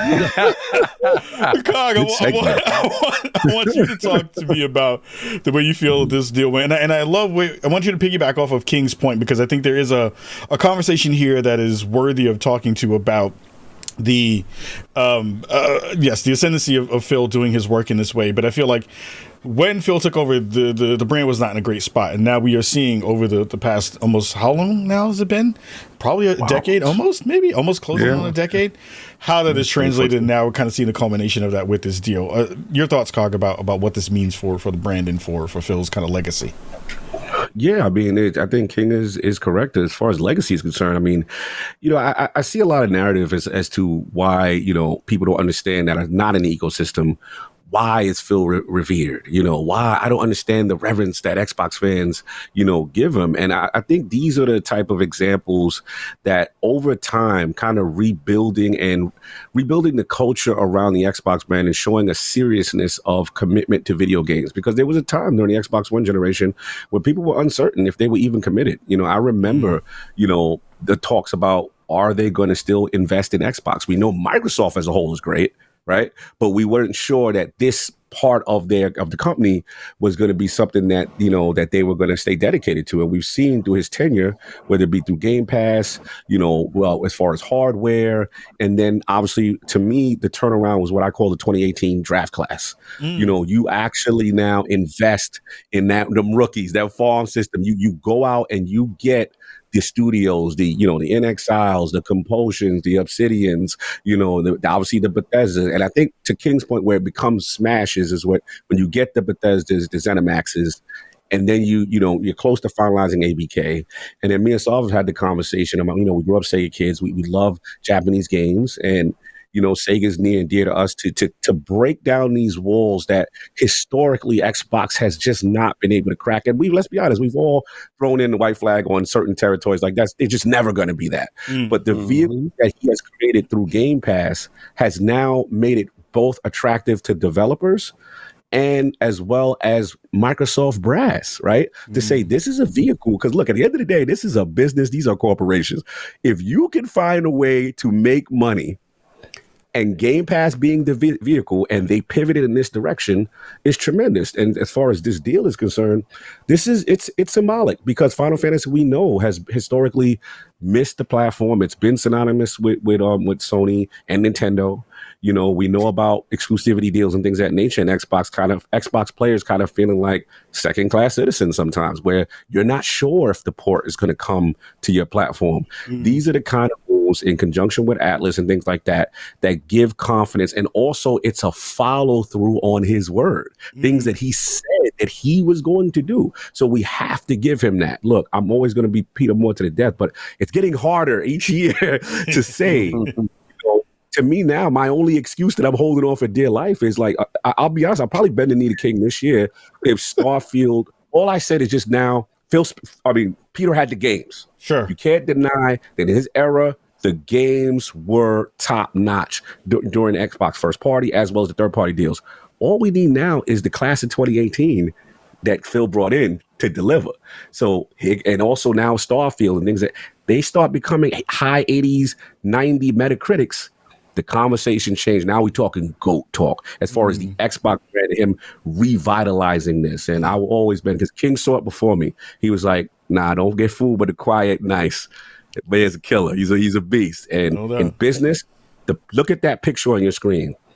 There's symbolism here. He knows what that means. Yeah, you back to that, right? Yeah. Okay, so there's a little thing that he's like King about to go to town with this picture. Okay. Because Cog knows, I explained the picture before. It was another picture before. He's heavily into symbolism, and a lot of these execs that are hugely successful, there are place markers on the floor when you go to one of these festivals or whatever, and you're taking center stage, and he's always seems to be in the middle. But I mean, I didn't want to take away from Cog, but it's just conversations that Cog and I have in the background. I'm giving you your flowers because you've called it. Yeah, you're totally right. I mean, think about that iconic moment that when you had Reggie, you had Phil, and you had Sean Layden on the stage, right? Like those are very specific moments that resonate throughout the industry, and they symbolically show a sense of not only camaraderie and collaboration, but of strength. Right? Like that is also one of those conversations of like, who gets to be in the middle? It's why you see political, pictures when they take those with politicians of like, don't stand here, stand here. You want that angle to be all that stuff. The psychology in their message. Anyway, before talking about revitalization, I want to talk about Nicki Minaj in Call of Duty. I want to talk about how they are trying to revitalize the series and the everything that's happening now with all these collabs that they've done. First, we had the boys in there this past week. We now have Snoop and Nicki Minaj in the game coming very, very soon for the season. Question for the Iron Lords team: are you Call of Duty fans? Are you excited about this new collaboration? And how do you feel about these kind of upcoming, celebrity things? We also had like Kevin Durant. They did not model his ashy calves, which made me a little bit sad. But I'm curious to hear your thoughts about, which one on the team is the kind of the big shooter fan, and are you actually excited about this kind of stuff? Kings are Fortnite guys. Kings. Oh, okay. Well, in light of the ABK deal, at this moment in time, I have a gag order in place. Talk about you don't want to mess up the deal. No. Because we're already well funded. So word on the street is we're very well funded. We're all part of the Xbox Illuminati. I forgot. We're all Illuminati. Did you get your check came today, Kyle? I got mine yesterday. It came in a green envelope. I get the show everyone's clear here. Sauce background is green. We know how it works. Great, there you go. Check's clear. This is kind of crazy, right? They've been doing stuff like this anyway. I think Call of Duty is uniquely in position, like Fortnite is, to have their finger on the pulse of the industry. They also do know that music is married to video games, so they use a lot of hip hop songs and characters in their games and their commercials. Their commercials is over the top. They have some of the best commercials when it comes to advertising their games. It gets you into the ecosystem. Like, you know, if Nicki Minaj is one of your favorite artists, you'd be pretty much hard pressed not to support, you know, her I forgot what her barbs, right, are very fanatical when it comes to this. They probably don't even have a PlayStation or Xbox, but will buy the Call of Duty just because she's in it. And I think that level of transcendence happening from one medium to the next is very keen. Whoever's in marketing understands exactly how it works. They got a female and they got a male. They got Snoop, right? And Snoop right now is trending upwards, right? He's trending so high that Martha Stewart had her thing go on and she aligned herself with Snoop, and it was like a little blip in the road. You know, it just like that thing happened, that unfortunate thing happened, but she's back to where she's at because she's around the right people. So I think having these two individuals right now where they're both ascending, the Barbie movie is out. Of course you would have her where her and Ice Spice is singing these songs. Who to know that song is not a song featured inside the game when you're playing the multiplayer? You know, it's different things that they're able to do. So having these iconic individuals that's in our space to do this shows that, man, I wish that deal would have closed already. It was really interesting to see. Speaking of that whole Martha Stewart and Snoop collab, I was a little disappointed in Snoop to be hanging around with such a criminal like that. Oh my God. He's always been around such savory individuals. Hanging around with this criminal element like this. What is going on right now? Said insider trading and acquitted murderer. Oh my God. What is happening here? How dare they? I kind of wish his lawyer was like, "Are you sure you want to do this? She's into some trouble." And he's like, "What?" He said, "That's nothing." Anybody else have any thoughts about the kind of Snoop Nicki Minaj collab in Call of Duty? Anybody have any last thoughts on that? I mean, I would say this. I'm not the biggest Call of Duty fan, but it's just interesting to me because they kind of they put it under this umbrella of like, oh, it's part of the 50 years of hip hop celebration, right? And I'm like, okay, cool. Like, if it's a little bit disingenuous in that regard because it's Nicki and it's Snoop. And like, if you really want to celebrate 50 years of hip hop, you know, where's KRS? Where's Sugar Hill? Like, like let's really do it, right? So, I think it is the sort of Fortnite effect, that trickle down effect, where Fortnite is a platform where anything could happen. But, you know, apart from the shooty, you have concerts in Fortnite, there's gatherings in Fortnite.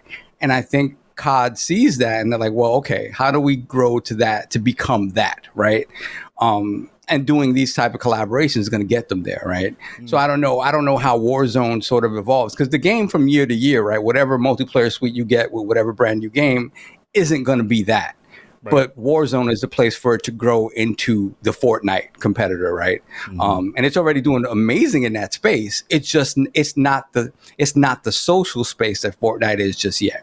So I think these are the types of collabs that they're sort of working on to sort of try to get them there. You know, it'll be interesting to see, and I'm happy you brought up some of our old school favorites in that space. I don't know if I want to see KRS-One in there because that's a lot of nostril pixels that you have to produce. Yeah, that's a lot. That's a lot. Also, KRS, Biz Marquee, let's do it. Also, all the heavy breathing in the war zone. I got enough of that. With the They're gonna have a sleep apnea sound effect. Oh, y'all not doing this to the legend. Y'all not doing it. You're not doing it. Package down and it's a CPAP. Oh man. Not the CPAP. Not like this. Not like this. We can't do this to the boogie. Look at him. Not like this to the boogie down. To the boogie down. Before we let you get out of here, before we go, I do want to get your takes on some of the most anticipated games that are coming up in the next couple of months, because there's some really dope stuff that's in the works, and there's a lot of games right now that are kind of coming to the forefront. You know, we're all waiting on Starfield to come out in almost less than a month. But there's some other bangers that are in there. Immortals of Avernum, I think that's the way you say it. Armored Core just got a really big preview and some love there. Texas Chainsaw Massacre game, if you're into those kinds of games, is also coming out. What are some games that all of you are really excited about? Because we're all in that summer vibe now, where summer used to not be this packed. But now the whole year has changed in terms of the content library. Cog, what are you most excited about right now that's coming down the pipeline pretty soon? Yeah, man, you named most of them. Shout out to you for having a little WrestleQuest up there. I like that. Like WrestleQuest gets some love. Mm-hmm. Yeah, JRPG and then marrying wrestling in such a way. Shout out to Mega Cat Studios. Got a chance to interview that team. Just awesome. For me, look, you named the big one. Sci-fi means the world to me, but Bethesda games are like the soundtrack to my life as far as, just seeing the creativity that you could do in a space. Oblivion changed the game for me. I remember that was really the first Western RPG. I'm just like, wow, what is this? Like the systems, the factions, stealing from someone's house, object permanence, just crazy, this government system. I was just like, wow, this is just a lot. And I can't believe this is a real game. And then obviously Skyrim, arguably the GOAT that me and Attic always talk about. So yeah, the sci-fi space as a Mass Effect head and just seeing all the things that this game can do. And I just thought the Direct showed outstanding the possibilities in this game. It became a what can't you do Starfield kind of talk. So pulling for God Howard and the team, that's that. Gotta shout you out, Kai. It seems you're a Mortal Kombat guy, and MK1. I mean, I'm a techie guy at heart, but I ain't gonna front. That MK looking nice too. So yeah, Mortal Kombat, I believe is that same month. So we got that. And then the third one in the cut for me, I'm just mad they released a cut so close. It's Cyberpunk Fair because I want to give Idris I want to give Stringer Bell his flowers. Mm-hmm. But this is the time I hope for a delay. Right? So I can have, right? So those are the ones that's probably the most anticipated for me. It's a lot of stuff. Well, it'll probably drop broken, so they'll fix it. You'll get it next year. Oh, Attic, what are your thoughts about some games that you're really excited for? That's dropping soon. I would say Starfield's definitely on top of the list.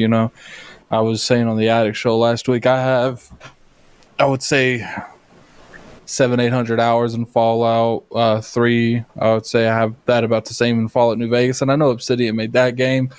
I have 1,000+ hours in Skyrim. Like I think I've beat that game. So I played the game from the start before they had the kill animations. Like, it was just, it was a good time, But I would say I'm actually like really looking forward to Baldur's Gate 3 too. Mm-hmm. So I'm looking to jump into that because that's turn-based, and I have like a soft spot for turn-based, and people over there, they make Divinity, they're making Baldur's Gate. I feel like they're the best people that's doing turn-based right now. Mm-hmm. Like it's the most you'll get like AAA product on a turn-based style type of game, and I feel like they have forged their own community to a point where they can continue to do that and be supported doing it. WrestleQuest definitely looks fun too. I'm looking forward to that. But I would say Starfield's definitely on the top of that list. And especially like as a content creator too, looking at Starfield, like how much content I can make out of that game. Like I feel like that game is going to be just behind Skyrim, just like Skyrim was. I think it's going to have the same similar effect. I think next month is going to be like absolutely crazy. Yeah, it's going to be pretty packed in terms of that. Sav, what are some games really quick that you have on your radar? I'm excited. It's funny because I'm excited for Starfield and Baldur's Gate, 2 games that are just impossibly large games that I know I'm going to get like 10 hours in and maybe that's it because I don't have time to play like that. But I'm excited for them because, again, Starfield is one of those that my excitement for it has grown because I was a little skeptical about, okay, what's Todd going to do here? But that last presentation really sold me on it. Baldur's Gate, to have the, Divinity guys, Larian, working on it is kind of like a dream team to be working on a Baldur's Gate game. So just to see how massive and expansive that game is just interesting to me. So again, probably play a little bit of it and kind of it'll fall to the wayside with smaller stuff. But beyond that, I'm really excited for Assassin's Creed Mirage as an Assassin's Creed junkie.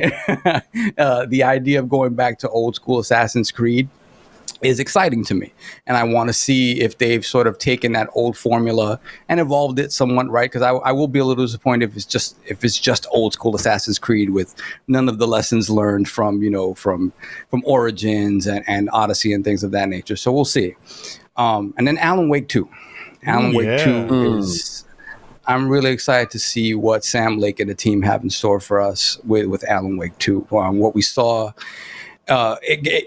What we saw seemed a little boring, but then everything that I heard about people playing it behind the scenes and what they saw behind the scenes was super exciting, right? So, so I'm really excited for that. I'm about to, once I finally finish RE4 Remake, I'm going to sit down and replay Alan Wake Remastered to sort of get myself in the mood for it. So that's kind of where I'm at in terms of what I'm excited for the rest of the year. Oh, and caveat, if the remake / remaster of a certain goated cowboy game happens to come out this year, I'm going to have to dedicate an insane amount of time to that, unfortunately.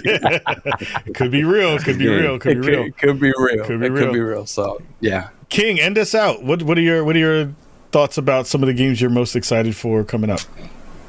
First and foremost, there's no more excitement higher than Spider-Man. Spider-Man 2. Like, Spider-Man 1, 2018 was my game of the year, and it still resonates now. To this day, I went and got all the book bags. I did all the DLC. It was the mature Spider-Man title that I wanted. The Miles Morales that came after that was a good take on that character, and the fact that you're marrying the two and putting them out. I think Peter got a new face again. So this is the third face of Peter, but 3-face Peter. But that man is in witness protection for real. That man changes real. Anybody ever seen? He is really across the Spideyverse, but they dipping and taking from everywhere. But that game, I've been hype. Right. And I try to see games that I'm hyped for. I try to see less and less of, because I'm from the old school. I just want to be surprised the first time, and I come and get the game later. Forza. I want to see what a real current gen game is.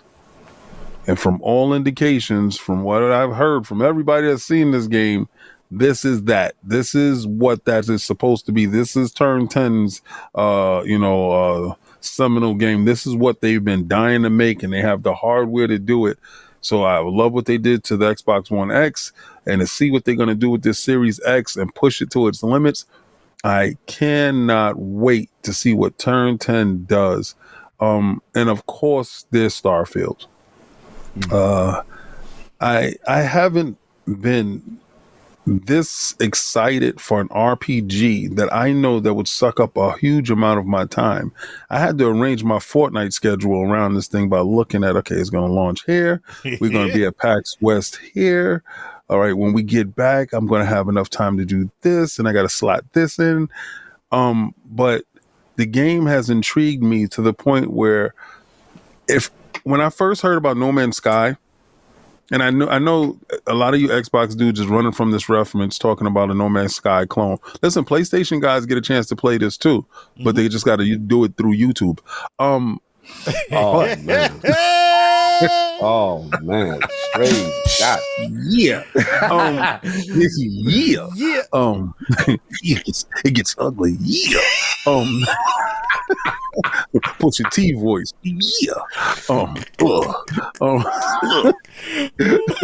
But when that game dropped, it was in a broken state, and I'm glad Microsoft decided not to do No Man's Sky and told Todd, take the time, because it was Todd ready last year. Now it's Microsoft ready this year. And I saw so much about this game. I'm looking at all the little trailers, the little cartoon stuff. I'm super anticipating this, and I know when I look on my timeline, Attic is going to be knee deep in this game because he's already talking about when we had PAX, he's going to be playing. So, I want to see Todd get his crown. You know, it's a lot of times that, you know, they say broken Bethesda games or broke Bethesda or, you know, quirky little bugs in their games. This man has always dropped Game of the Year games. I want this game to drop with very little to no bugs and for him to get his flowers and get his crown and take Game of the Year. And because I think this is his seminal. So I truly hope that happens and he achieves that, because I was standing next to the guy and the guy he was exuding confidence in his product, and Microsoft, from what I hear, the whole team is exuding confidence in this title. So that's what I'm looking forward to. Yeah. You know what I was just thinking, King? I need a soundboard of Todd Howard saying it just works. Like, I think the game could come out and have bugs in it. It can't be game breaking bugs. Most of the time when it comes to these games, people, because we haven't had a Skyrim in so long, people forgot how devastating those games are when they come out. You know, Starfield, I feel is going to fall in the same trends that you saw with the Fallout 4 and stuff. People don't mind bugs. People mind when your save file gets deleted. People mind when you get stuck in a wall and you can't get out. Like, even if you get stuck in, it's like, there's games that have, okay, we know our game's buggy. Like State of Decay. We're going to give you a reset in the game to get you out of that bug. So it's like, you know, Outriders have me in my drawers at the title screen. So it's just one of those things where it's like, I honestly think that as long as that game comes out, it has no game-breaking bugs, and it delivers everything Todd Howard says it delivers. And I know a lot of people looking at 1,000 Planets, that's fluff. There's a reason Todd Howard said that there's plenty of planets that's not generated, because guess what? That's the campaign. There's stuff in that mix. I think ditto to everything that you all shared, because I think all of those games and some more that's in that mix. I think Lords of the Fallen is dropping this year. Oh, yeah. There's some other stuff in that mix that's going to be really, really fun. I'm still waiting to see if, you know, 2K got bold and was like, we doing cross play and doing. I was like, word. Yeah, that is an interesting thing there to see. You decide when your servers are usually, you know, there's a small person with a crank and a wheel, making those servers kind of work. So I think we're in a really good spot. And I love the point that you brought up, King, about like we are now in the deepest, not deepest parts of the refresh and kind of the new era of consoles, but we're now at a spot where like games that have been dedicated to running on this current gen hardware should be now coming out, and now we're getting a chance to see all of what that means, because you know you get the sexiest and prettiest versions of those things towards the end of a console cycle, and now we're kind of in the middle of it. No, which is really dope. Would you say that Starfield is like the first big game console seller, or however you want to define that, ecosystem seller that Xbox has had in a long time? Because I think it's going to push money from Steam. It's going to push Xbox Series S's and X's. It's going to get me to buy a new PC to play it on that. I think this game is going to be a bellwether for Xbox's momentum for this year moving forward. I think if this game comes out and it's fairly stable, and all of the other layers of the ecosystem that they talked about work really well together and they feel cohesive, this is going to skyrocket what Microsoft's ability to do, and the way they get to puff out their chest for the rest of the year moving into next year is going to wind up being, because this is a system seller. This is very much a defining game for this generation, and we haven't even touched it yet. Shout out to everybody who's going to review this joint. I hope they give you time, because this game is my next question to you is, and I want your honest opinion, man. Yeah. How extra you think King gonna be if Starfield wins Game of the Year? Oh, King gonna be out here with a baby oil bodysuit, giving out shirts. He's gonna be out here. He's gonna give us shirts that says "I told you so." I'm gonna see King looking like what's his Booker T? No, King. Yes, gonna be out here like the Ultimate Warrior. He gonna have the starfish paint down one side of his face, and then he gonna be out there flex. He gonna have the armbands. He gonna have the rubber bands that come off the arm, the tassels. It's gonna all be Starfield color. I'll be like, I'm waiting for it because it's gonna be a fantastic. Like, if this is a game that does as well as we think it might, I will be day one. I'm gonna sit underneath somebody's desk to be like, I just want to hear this conversation from King. That's possible. If it beats Tears of the Kingdom and Spider-Man, oh my God, you know that's what the showdown is. It's gonna be between. You want some of this, old man? No. It'll be a really interesting moment because again, I think a lot of folks will have to eat crow at that point, and I think there's a lot of people who don't want to eat crow, and I think to a certain extent, like this is Bethesda's biggest game for them. Yeah. And I'm not saying that in a hyperbolic way. I think for them, with all the conversations that have happened with their games, their engine, you know, a lot of the technological things that have been in that mix and conversation for them, this is a big pivot point for them in terms of if people really start to think about Bethesda as continuing to be a big AAA, quadruple A studio, or are they the studio that has a big talk and can't get it done? This is going to be a big moment for them, and to hear you all talk about how confident Todd was. Yeah. Todd is quietly confident all the time, but when he's vocally confident, that tells me something different. And he's been vocally confident, and that's different. So, good point, Addict, and thank you for that question. I think that's a dope way to end. It just works. It just works. Our amazing time with y'all today. First of all, thank y'all for rocking. We have been talking about making this happen for a long time. Y'all are my brothers. I love y'all so much. You continue to inspire me every day with everything that I get a chance to do in this industry. It gives me nothing but hope and pride to see y'all continue to kill it, make it super dope, and continue to be, you know, some of the best dudes on the planet, making some of the best content in the planet. In a space where people don't like to make smart content anymore, seeing you all make smart, fun, interesting content that's nuanced and really speaks to an audience in a real beautiful way, and to see that audience collectively surround y'all with love, that is very, very rare out here in these content creator streets. So to see y'all do that every week gives me nothing but joy, and it brings me nothing but pride to have y'all rock with me and finally get the realm in Chicago to hang out for a little bit. We'd love to do it again. Long overdue. Yeah, long overdue. Let me real quick to interrupt you, but I want to give you your flowers too, because you've been putting it down for a minute, and I love what you stand for. I love how you carry yourself. You're a good role model as far as having those, what I feel, constructive conversations, those intellectual conversations where it doesn't have to, decompose down into something always negative or attacking, what I call like adversarial content. And you do a real good job. You know what I'm saying? Shout out to you, shout out to Paris. And congratulations on Unlock, sir. You're moving out here. And I'm when you do your thing, it inspires and lifts us up too. So thank you for having this. Is long overdue. And I like that content creators we could build together, right? That to me is so important. It doesn't have to be just one. All of us, like Addict said, could rise us up and build each other up. And it's beautiful to collab and do stuff like this. I know our schedules are crazy, but this was dope. And I want to give you your flowers, brother. Thank you for this. This was super dope. Thank you, fam. I appreciate you as always, and know that you always have a place here.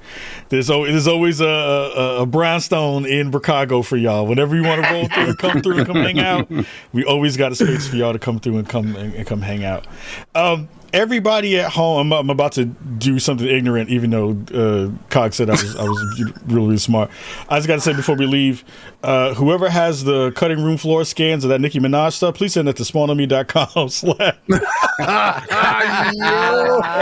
Yo, things are anatomically he was the director's cut. Yeah, I need to see. I want to bless the hands who got to put all them tracking balls on that body. Whoever that was, sweet baby Jesus, you are blessed, and I want to praise you for being able to get that done. They were doing the Lord's work. They were doing the Lord's work to get that motion capture. I'm gonna be camping every day in that game. Imagine, got that I ain't running that's crazy. That's running crazy. behind everybody in that game. I ain't running behind. That's crazy. imagine the back and forth between her and that person. No, it's the physics isn't working here. We need to hear better. Jump again? Yeah, basically, there need to be a twerk emote in there somewhere. Jump again, please. Again. You missed the mark again. Damn it. A little harder. Now, does it look like it's doing that? Oh man! I don't know. Should we have a twerk emoji? There's got to be. Anyway, if not, there has to be something in that mix. Before we go, I got to give some love to our friends over on youtube.com/SportsMe for some super chats. Chris Jones, $2 says, 4 bros I've never been happier to meet and know. Jax82 with $1.99 says, this is a first of special edition Iron Lords pod. Shout out to that cat. JST Bring It says FF7R Final Fantasy VII Remake Xbox announcement, Xbox Showcase 2024 potentially. That could be a thing. Yeah. And lastly, Nintendo the Otaku says for $5. As much as Tears of the Kingdom is the greatest game ever made, it is 2 generations ahead of 99% of these next gen games. I really want Starfield to win Game of the Year. I agree. That's big of Nintendo. Yeah, that's big of Nintendo. He's one of our Nintendo. That's Cat. That's not him. That's Cat. He's in my chat every Wednesday. That's Cat. That's not the one. I don't recognize that as the Nintendo. The Nintendo on the his eyeballs are burning. He's tired of the retina strain.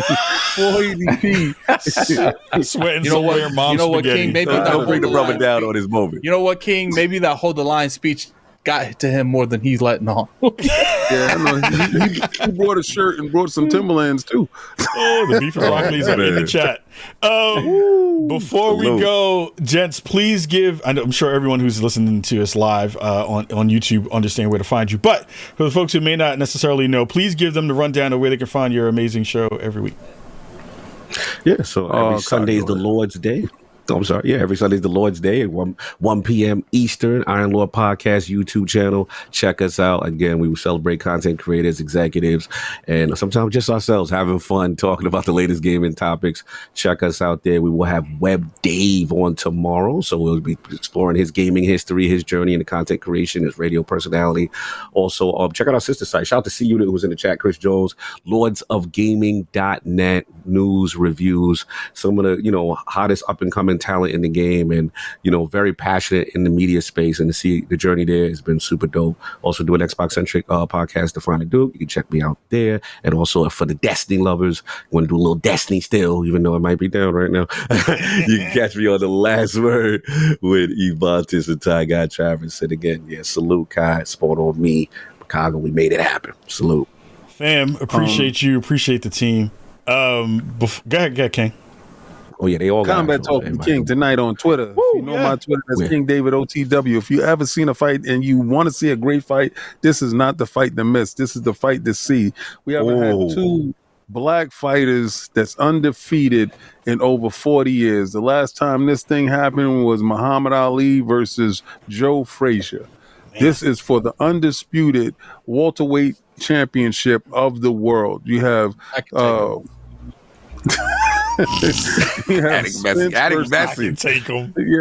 Yeah, Spence versus Crawford. Like I said, this is the first time in boxing history 2 individuals are wearing black Air Force Ones. I'm telling you, black Air Force it's legendary. One. That energy right there in one room is it's like 2 giant spirit bombs on both sides. They are about to blow it up. So if you are so inclined, you have nothing to do, 10 p.m. tonight, go to my Twitter, King David OTW, where I will be streaming live. And when, the certain monetary value is hit at that Cash App, what doesn't need to be said doesn't need to be said. Damn. The thoughts and opinions of King David. That has nothing to do with Iron Lord Podcast, because that's my energy. I'm gonna need King to slide me that whatever that link it may be.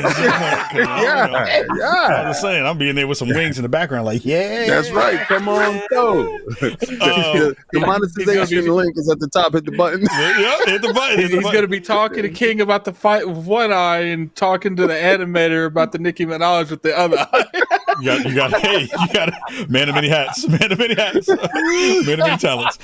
Sav, give folks your socials so they can connect with you. You can find me on X right now. Lord Sav IOP on X. Right. Oh God, you can find me there. Retweeting content of all kinds. If you need something retweeted, come see me because that's what I specialize in. Other than that, you won't find me posting anything. And of course, IOP on Sundays. That's pretty much the only place you're gonna find me. Answering funny super chats like joysticks and things of that nature. So good.